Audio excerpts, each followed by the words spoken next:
So, I want to tell you a story about how my friends and I, many of them, ended up on the cover of New York Times many times, on the covers of many books, and in the American Heroes channel and History channel. Now, there's so much I could say about this, it's kind of hard to know where even to begin. So, where I'm going to begin is in 2004, where I was in the United States Marine Corps and I was stationed with 1st Battalion, 8th Marines from 2002 to 2006 during my first 4 years in the Marines. And while we were in Iraq doing OIF-1, Operation Iraqi Freedom Part 1, my unit was tasked with a whole range of different assignments during the 8 or 9 months that we were there. But after a long, very hot summer of scouring the desert looking for bad guys and ammunition and mortars and weapons caches and things like that, we were eventually tasked to move our entire unit to Camp Fallujah in Iraq. And so Camp Fallujah is right next to the city of Fallujah in Iraq, which is a massive urban area. It's one of the biggest and most densely populated urban cities in Iraq. And while we were there doing our thing, the insurgency, or quote unquote bad guys that were trying to destabilize the area and remove Allied forces from the area, they spent a lot of time through 2003 leading up to 2004 sort of making Fallujah their stronghold, their insurgency stronghold, their base of operations, where they were training people, stockpiling weapons, and preparing for war, I guess. But the big thing was they were pushing out through the media, through Al Jazeera and other media sources, that they believed that the city of Fallujah could no longer be taken by American forces because they had fortified it so strongly and there were so many fighters there. So it was in the interest of the military and the Marine Corps during that time to send to essentially kick off an operation that would require us to go through the entire city and essentially kill unalive all the bad guys and remove all the bad guys and remove all the weapons and caches and booby traps and all that type of stuff to regain control of the city of Fallujah.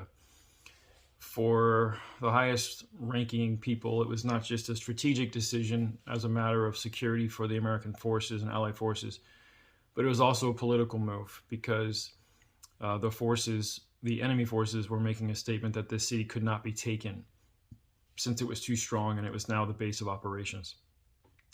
So there's some political and social ties associated with all this as well, as there is in every operation.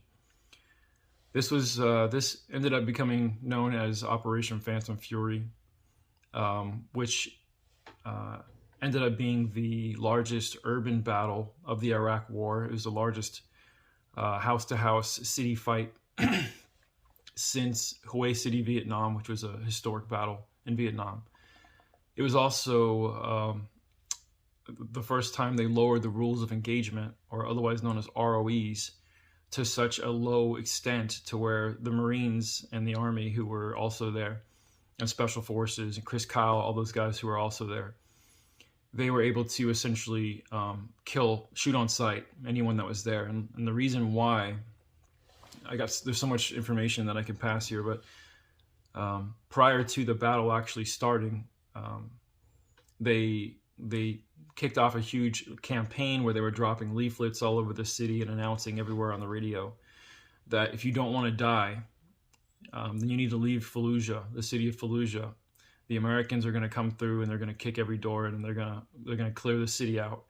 So if you don't want to be killed or unalived or fight with Americans, then you need to get out of the city. And there was a mass exodus of civilians from the city of Fallujah in the weeks and months leading up to the battle.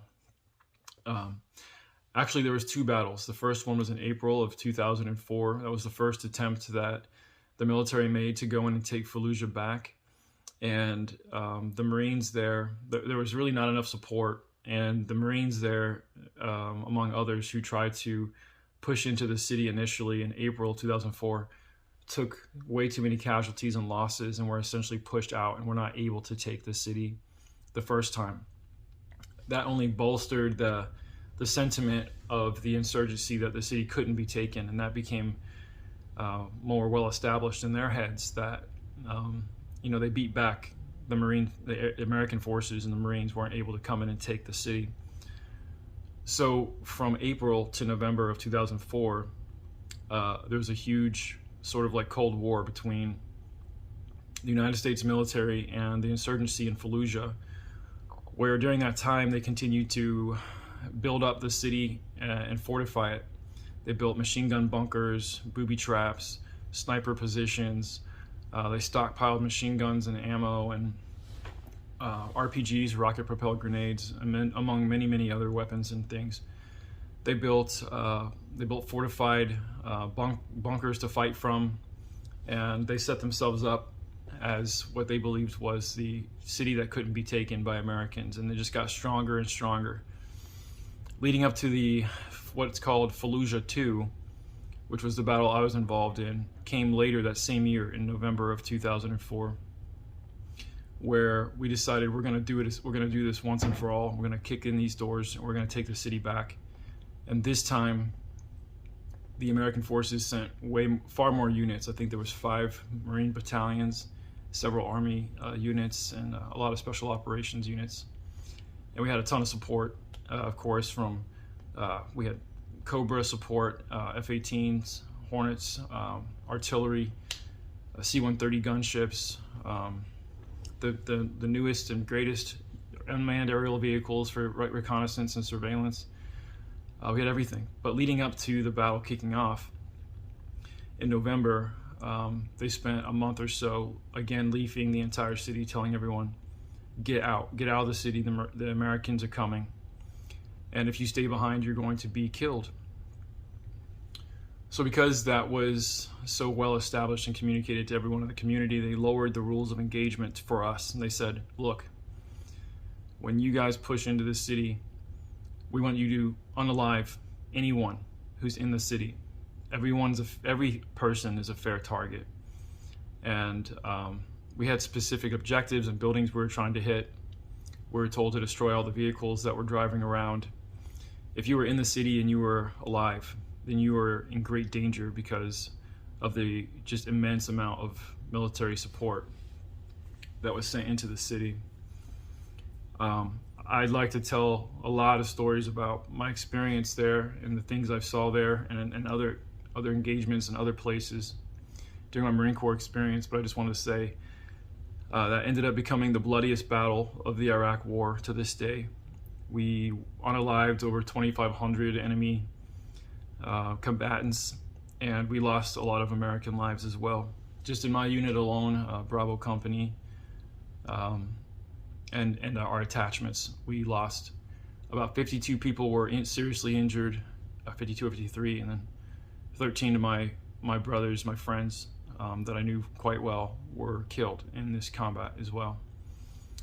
But during the entire battle, we had the New York Times reporter Ashley Gilbertson and what's his name? Something Gilbert were embedded with us, and so every day they were videotaping and taking pictures and writing articles and uploading those via satellite to the front page of the New York Times. Like while we were actually fighting the battle, we were also on the front page here back in the United States. It was very crazy.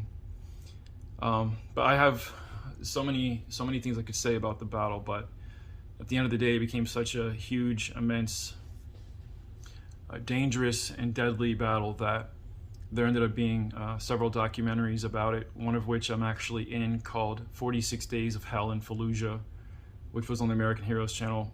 We ended up on book covers, and we ended up being invited to TV shows and all kinds of stuff. So that's how me and my friends ended up in the Marine Corps Museum.